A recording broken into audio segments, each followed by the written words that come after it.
Welcome back to What Gets Measured, a NinjaCat podcast about marketing, performance management, metrics, and effectiveness, because what gets measured gets managed. I'm your host, Jake Sanders. Most AI teams are racing toward automation, but what about elevation? Known as the Dean of Big Data, our guest today, Bill Schmarzo, is a 7-time author, AI innovator, with stints at Hitachi, Dell, and Yahoo, and a long-time lecturer at Iowa State. He has spent decades helping organizations turn data into measurable value. In his new book, The AI Human Edge, Bill reframes the AI conversation. The real competitive advantage isn't the model. It's the system you build around it. One that helps humans learn faster, decide smarter, and perform at a higher level. Drawing from work with professional sports teams, large-scale AI deployments, and even his background as a jazz musician and athlete, Bill makes a practical case. AI should amplify human judgment, not keep it on the sidelines. If you want to learn how to design intelligence systems that grow with your people, explore the edges of propensity, and find out why mindsets will define the winners of the AI era, you want to hear this chat, so let's go. Bill Schmarzo, thank you for joining us today. How are you, sir? Thank you, Jake. Thanks for having me on the show. I'm eager to see what we talk about here.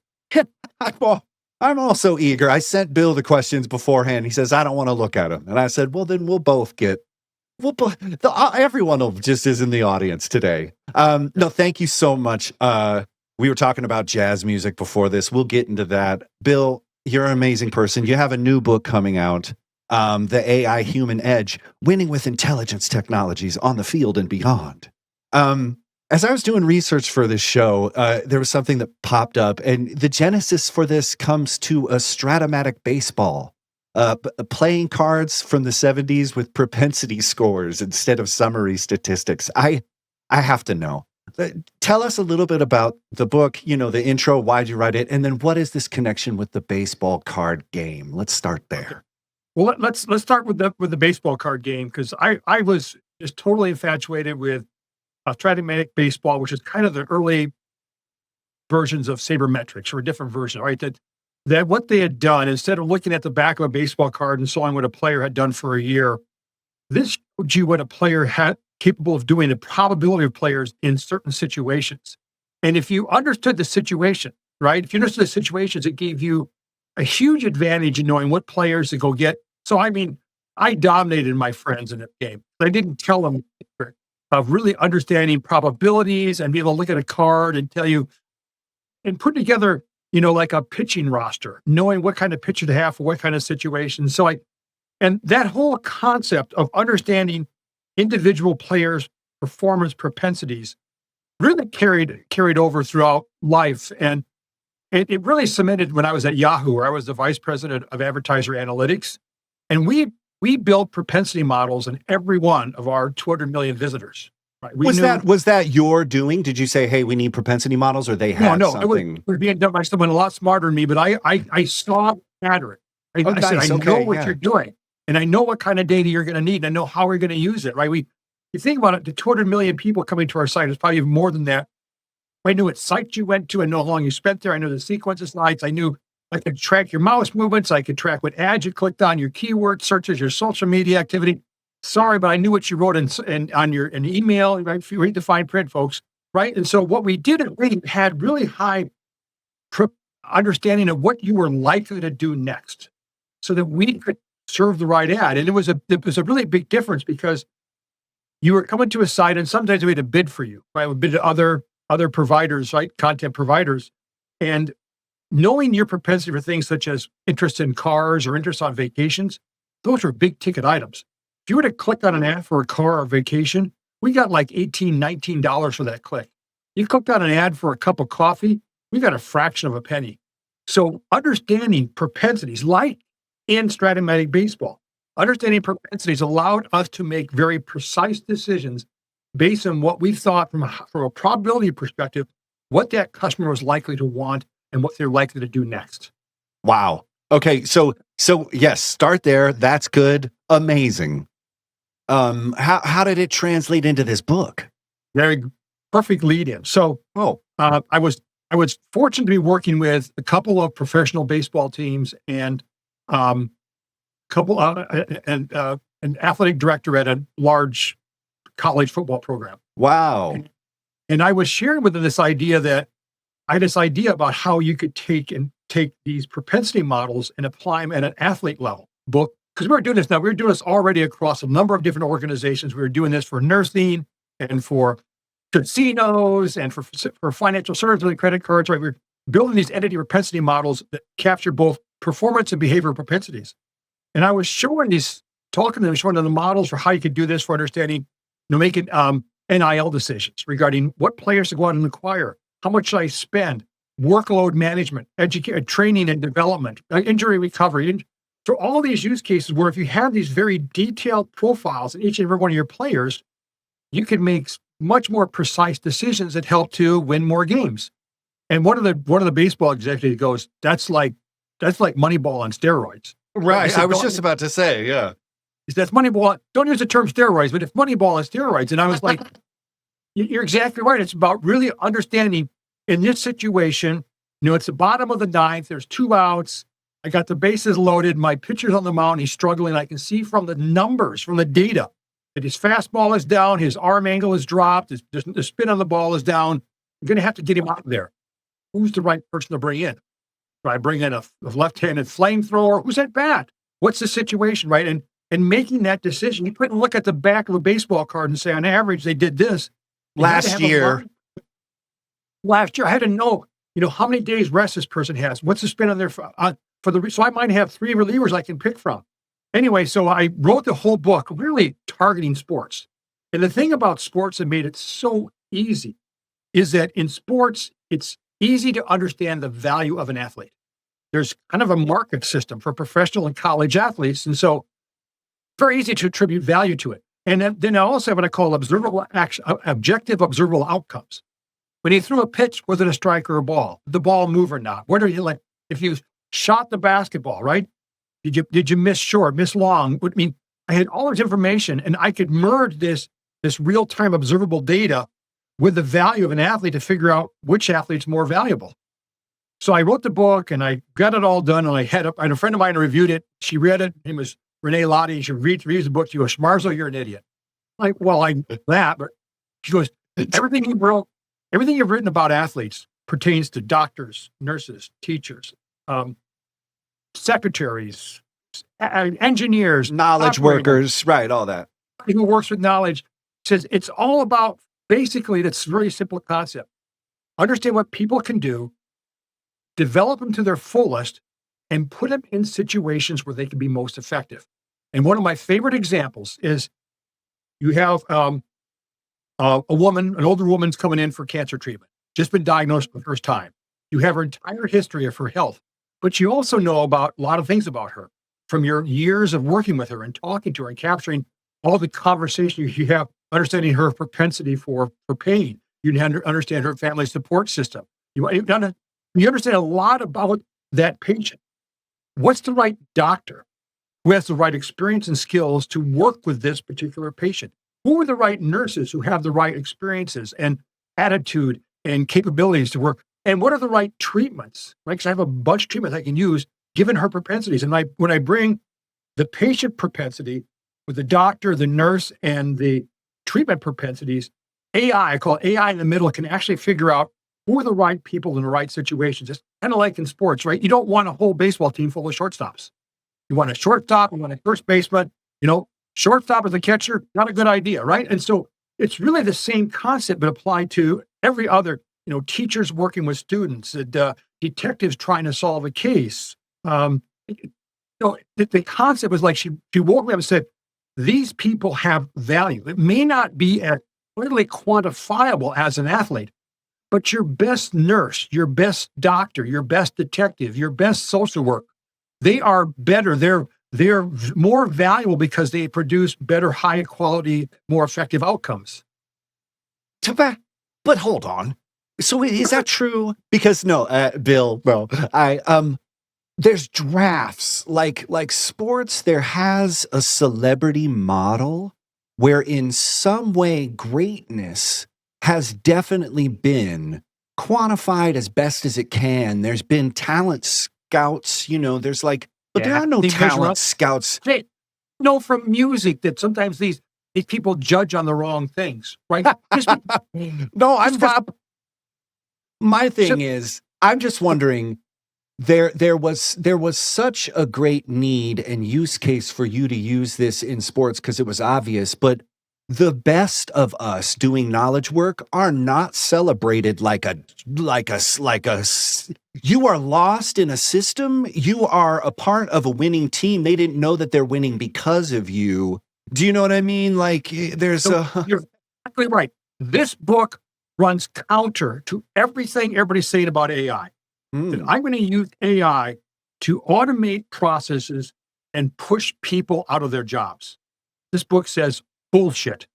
That your most valuable asset is your humans, their intuition, their experience, their ability to develop and grow. And when you couple them with AI, you can accelerate them through the three phases. I talk about 3 phases of development.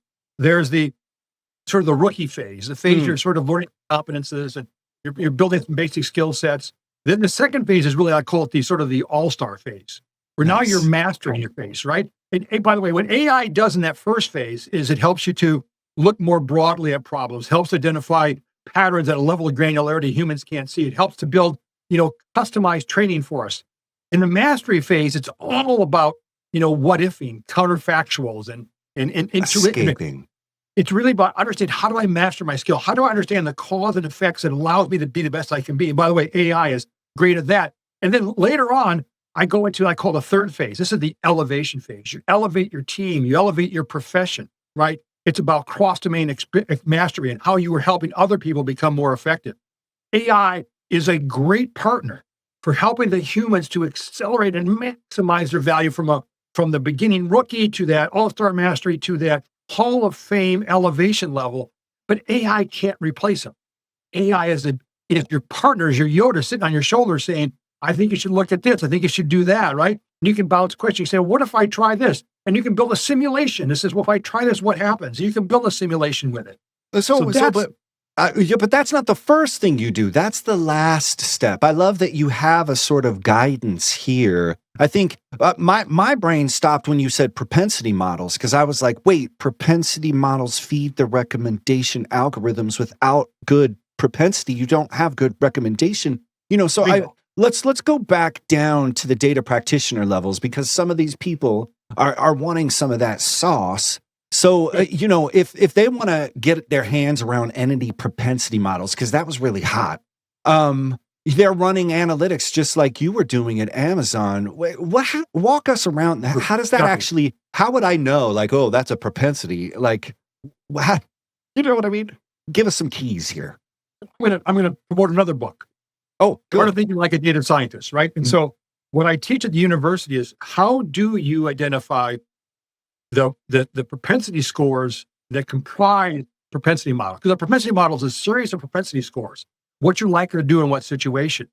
And the best way to do that is to design thinking, baby. Walk in the shoes of your customers, understand the decisions they're trying to make, the context of the decision, the value of the decision, the impediments of the decisions, and then understand what kind of scores and recommendations can I build to help that customer make better choices.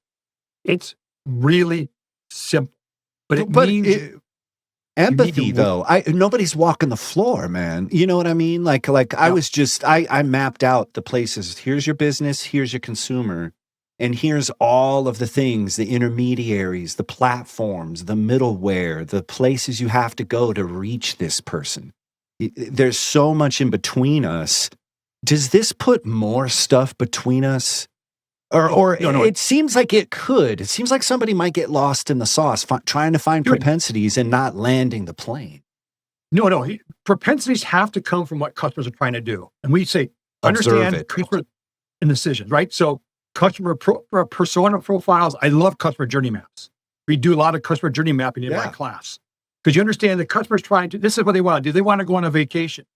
What are the decisions they have to make across the 5 stages of that journey map?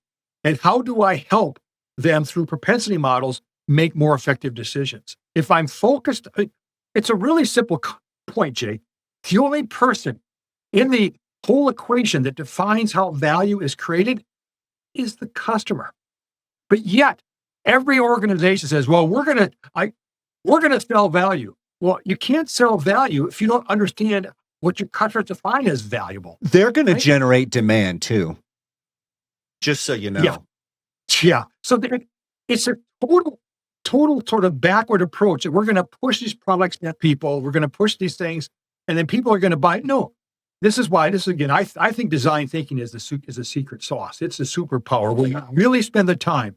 And I'm not talking about a courtesy interview, and I'm going to spend 30 minutes with you. I mean, going out in the field, we're doing a project on reducing unplanned downtime for these giant wind turbines. So where do we go? We go out in the field.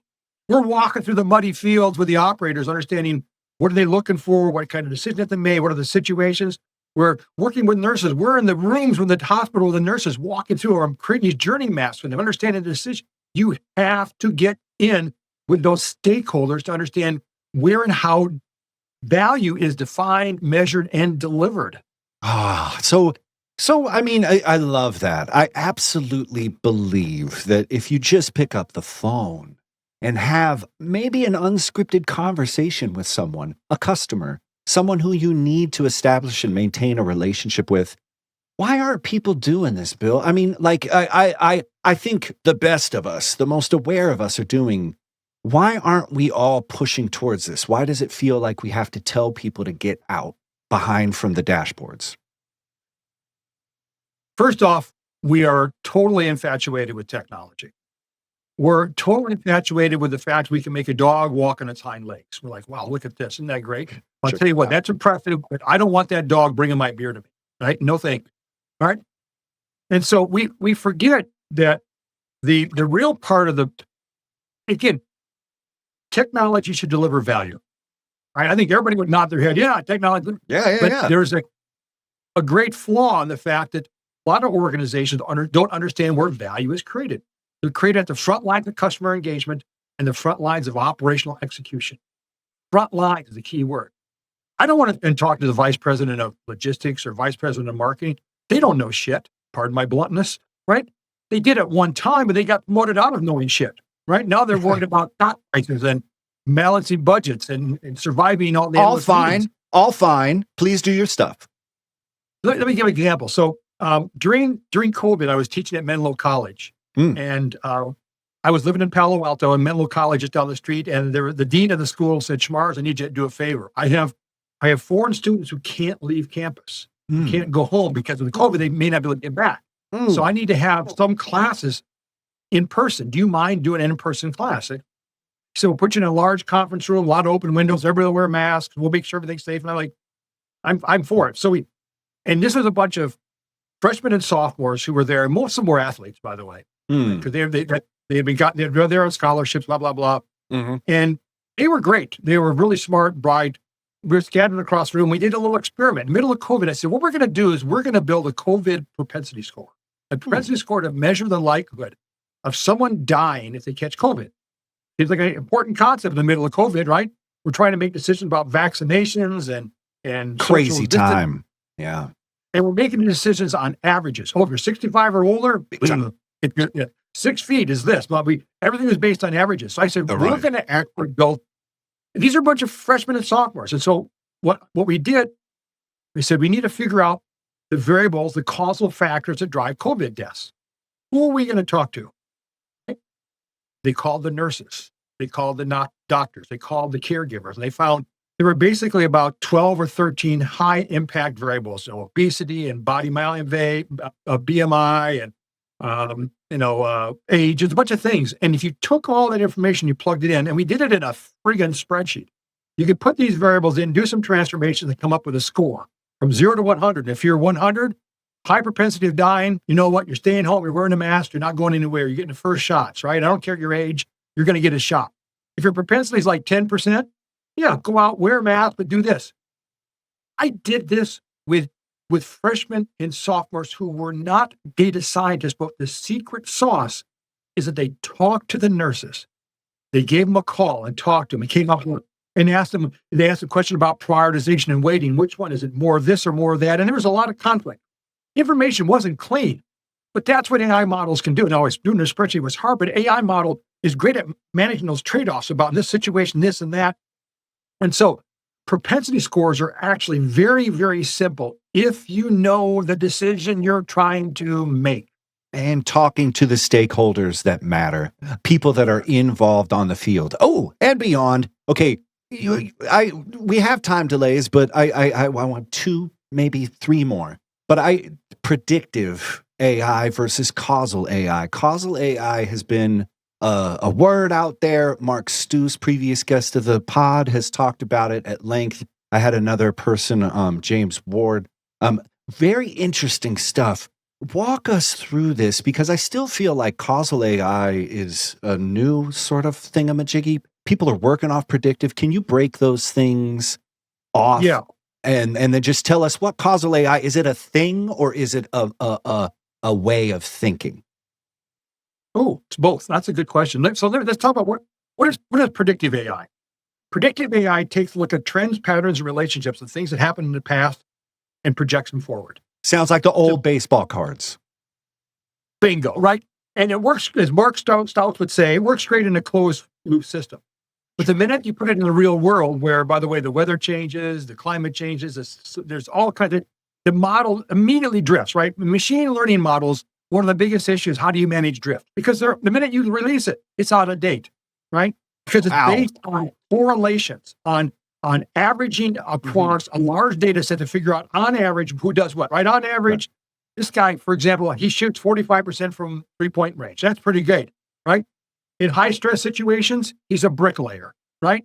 Right. I want to know the context. And what causal does, causal gets down into understanding, as we talked about with the nurses, what are the factors and the prioritization or the weight of those factors are likely to drive certain outcomes.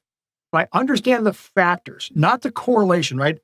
As Mark famously says, correlation is not causation. If I understand the factors that drive that, for example, we did a project with a hospital. We were looking at reducing hospital fall risk, right? Hospital falls cost a lot of money. And so causal factors were things like age, stability, right? How stable they were in their walking, medication, lighting, clutter. There was a handful of variables. If you talk to the nurses, you talk to the doctors, they said, these are the situations, by the way, if you know the causal factors, now I can start making intelligent decisions, such as, when do I give someone their medication? Right? Not before they're going to go for a walk. Well, I was just thinking time of day would be a key factor to know, not just that the fall happened. When is it happening at this time? Like a couple more questions. And why? And why time of day? Yeah. Is it lighting? Is it when they took their medications? Is it how long they've been awake? Are they tired? So again, it's about getting past predictive AI can see those trends and patterns like what time of day. Causal says, why? Why about it? And if I understand why, then I can do intervention. I do what ifing. What if I give them their medication here and I have their hospital room here and I have the lights here and I can do all this what ifing. And what ifing was what makes causal so powerful, because I can do these interventions and then I can do counterfactuals after the fact. This person fell. My model said they shouldn't have fallen. Why? And you can go through look at, well, you know what? I didn't weigh this variable high enough, or I missed this other causal factor here. So the ability in the front end to do interventions and in the back end to do counterfactuals allows me to do what ifing. That's the power. That's the power of causal AI. And so causal, but so is it a mechanism or like, I mean, because Mark told me about it and I was like, dope. So it really involves a lot of mapping beforehand. Yes. When we build our propensity models, we build them off causal AI. So we identify the decision we're trying to make, the causal, the propensity model we're going to have to build, and then we go through the process of talking to the experts, and we use some of the AI to help us flesh out that process. But talking to the experts, understand what are the causal factors, what are their weights, and the context of those, right? So we actually start with decisions, we identify the causal models or the propensity scores, and then we use causal techniques like structured causal models and DAGs and such to actually not only build it, but we use continuous DAG process to make sure these things are staying up to date. Because again, all models drift. But how do I stay up to date? Right? How do I stay up to date on that individual? So that person, for example, who was frail at one time, maybe I put them on a weight program. They're lifting a little bit of weight. They're doing some minor sort of things, right? And their fragility score improves. So their likelihood of falling has dropped quite a bit. Causal factors can tell me where to invest my time with that patient to reduce the probability of falls. That's so amazing. Wow.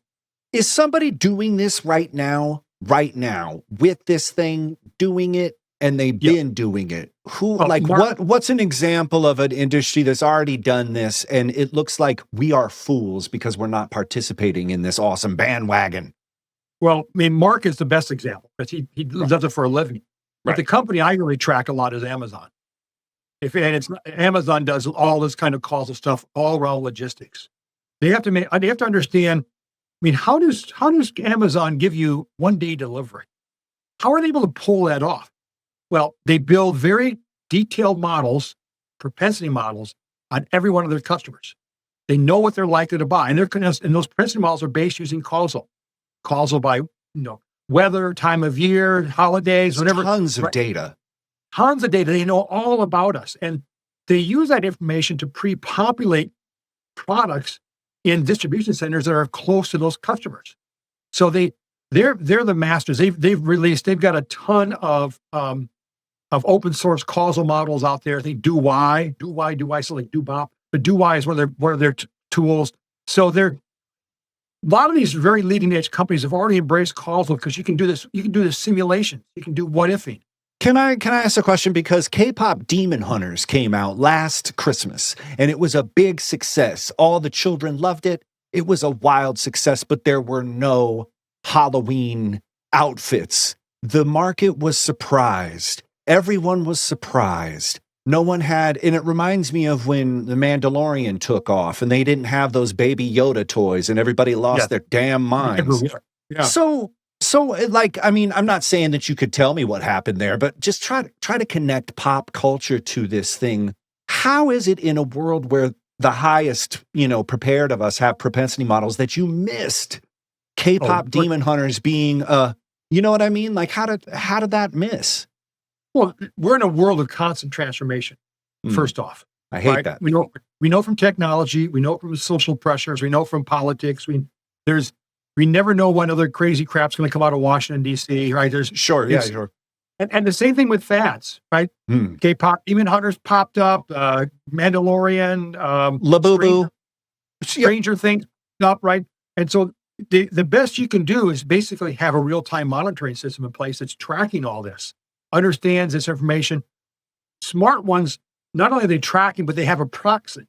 They know that when this kind of information happens. This is why, by the way, I think it was South Korea was so effective in handling COVID. When COVID hit, right, that was one of those surprises. No one knew that was COVID. Oh, yeah, right? That was a big one. Right. South Korea, for some reason, had a much lower death rate, right? Well, they proxied off of, I think it was swine flu or something. They knew with swine flu how this thing was going to spread, and they had all the causal models for that, and they preempted it. They did all these things, and their death per 1,000 numbers were a fraction of what we had here in the U.S., right? And so, again, there's got to be real-time monitoring of things that are going on, but the ability to find proxies really quickly and say, well, I think it's going to go like this, or things like that. And by the way, if you build those proxies on causal models, then you have the ability to run simulations to see, well, if it takes off at this pace, we should do this. If it takes off like that. But you still got to have real-time monitoring. You got to be watching. Instrumentation and observability, I talk about both those in the book, are critical to make certain you know what's going on. Oh my gosh. So jazz aside really quick, and then I have one question, and then we'll get you back. When you're talking about feedback loops, observability, back propagation, and temporal difference learning, I was like, did he just describe a jazz jam session? I think he did. That's it. It's exactly right. It's riffing off everybody else to be able to hear what's going on, looking at, stochastic gradient descent and back propagation is knowing about, what's happening, and sort of when it's your turn to start to riff, you pick it up and you got the rhythm, it isn't like you're playing a different song. You got to play the same song. And by the way, depending on who you play with, you probably know this better than me. Depending on who you play with, the whole jam session could go a wholly different direction. Right? Yes. And so you aired, and we have proxies in our head as jazz players. Right. We know. Oh my God, you're right. I want to sound Charlie Parker. I'm going to pull out this line, right? Oh my God. Yeah, you're going to go this way. So you have those in your back pocket. The human mind does that already.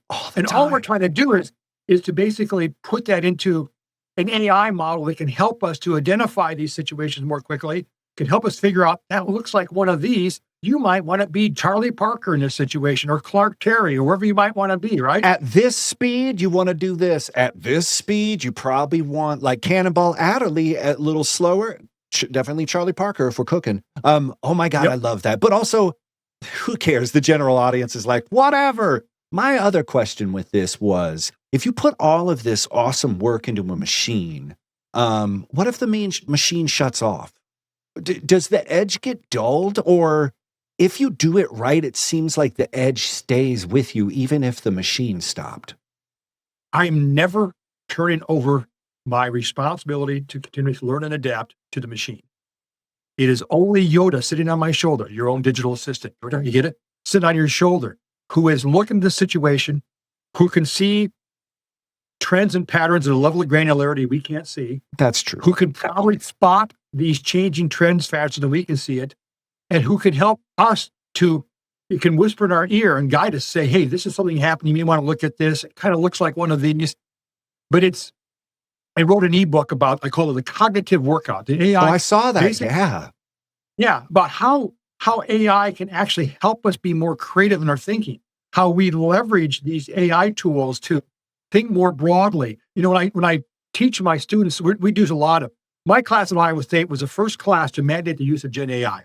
And what I taught my students was, as you're going through exercises, always ask for, what are other industries who are doing something like this?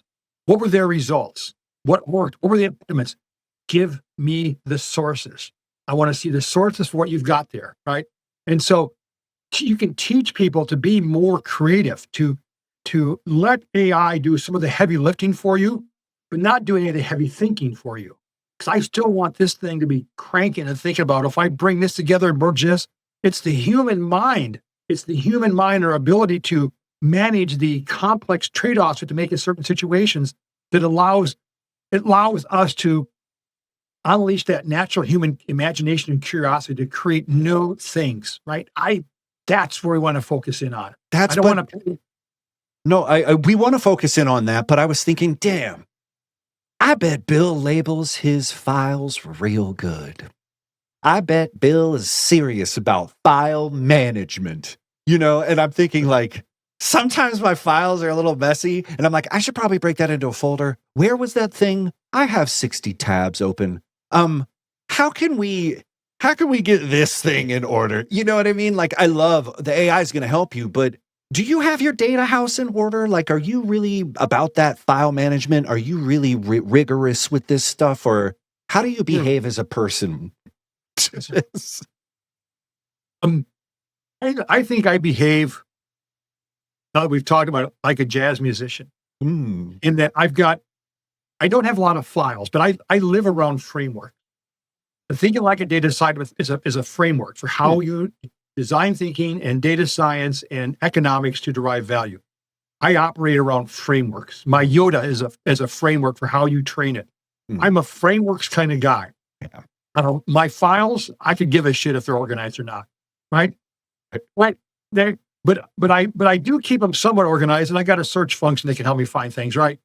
But my secret to success that I've always thought about life as a series of frameworks to guide and to help me understand.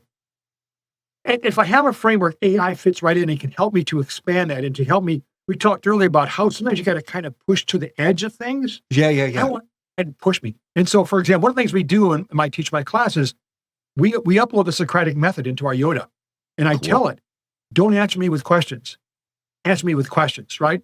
Can't build a system that thinks well if you don't first build a system that questions well, right? And so I want Yoda to embrace Socrates and not just give me answers, but say, what are your rationale for that question? What are your perspectives?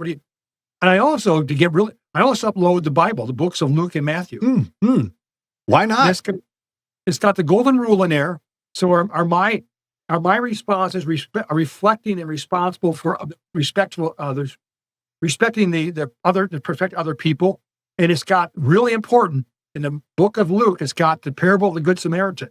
And there's a huge difference between do no harm and do good, right? And I don't want an AI model that does no harm, that ignores, the person sitting hurt on the side of the road. Walks right by him.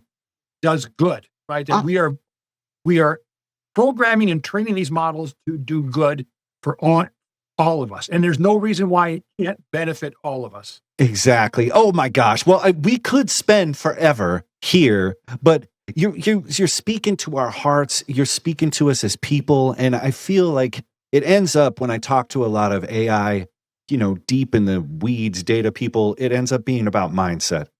It's about how you approach things. You have a great approach. That framework thing, I feel like I've just been given a blessing from the Pope to be like, it's all good, man. You're a framework guy. Yeah, I'm a framework guy. No, you're amazing. This book, gotta get it. I'm following Bill on YouTube. I'm constantly showing up to webinars unannounced where he's at. You can do it too. How can people connect and learn more about you, Bill? Follow me on LinkedIn. I'm very active on LinkedIn. Ask me questions. I use my LinkedIn audience like I use my students. They're guinea pigs. I had them testing a new technique this weekend. I want to introduce my students, and so I'm a firm believer that we are better together. That I have gotten to where I am because I've surrounded myself with people who are not afraid to push me, who are, I want to say they're better than me, but they certainly are smarter in certain areas. And I want to surround myself with people who make me better. Cheese or chocolate? Are you ready? I'm ready. I like them both. Well, cheese or chocolate, you better choose. Me? Right now? Do it. Give me chocolate. But you know what? It's contextually, I want chocolate right now. It's like, what's a propensity score for cheese? Because that could go up or down. It could, but time of day, right? And at dinner time, I want cheese. My dinner's done, I want chocolate. You can't get a straight answer from Bill. Oh my God. Okay, here. Choose one of these, Donald or Daffy Duck. I like Daffy. He's more wacko. He's not afraid to be crazy. He's not quite all together, and I kind of like that sometimes. I'm Daffy. I was wondering, is he a thinker? Not so much. Okay. He's a reactor. Yeah, right. Okay. Ruler or a yardstick? Ruler. I like precision. Yeah, yardstick is just to hit people with. Not that I've ever been hit. Okay, Woodstock the event or Woodstock the bird? Oh, that's a good one. Woodstock the event was a real game changer. And many people who watch this podcast are going to go, what was Woodstock? But that changed an entire generation. Totally. My generation. So I'm Woodstock. I like Woodstock the bird, but Woodstock the event was much more impactful. Huge. That was all right. A whole new kind of music and camaraderie. It was amazing. I'm interested. You got two more. This is interesting. I wonder what Bill's going to say. Tableside music. Do you love it or do you leave it? Tableside music. What is tableside music? They just walk up to your table and just start playing music. Of course. You know what? I'm a music fan. Somebody wants to come and play something. I'm all in. What if it's too loud? What if it's too loud, Bill? Tell them to leave. I'm not afraid to say leave. Put it down. But I admire somebody who's willing to put themselves out there to do something. You're right. You're right. There's a great short video. It's got an Academy Award it's nominated called The Singers. It's on Netflix. About 15 minutes long. Watch it. It is great. It's great how I've always admired people who are not afraid to put themselves out there. Like karaoke, sign me up. I don't care if I'm an idiot or not. You know what? Don't be afraid to say yes. Yes. Yes to life. Yes to joy. Okay. And here, I'm ending it. I don't know. I think this is the hardest one yet. Fully loaded baked potato or fully loaded nachos? Choose one. Baked potato. I'm a tater guy. Tater guy. I love baked. You put all the goodies on there, bacon and sour cream and too much butter. Nachos, you put meat. You can do potatoes. Nachos, you can get away with whatever. But I think a fully loaded baked potato has some more. Is that a framework? Anything you can put on a nacho, you can put on a baked potato, and a baked potato's got a lot more meat. And plus, I can put a lot of butter. I'm not going to put butter on nachos, but I can put butter on a baked potato. You heard it here, folks. We're giving you the best updated takes on what's fully loaded and not. Pay attention.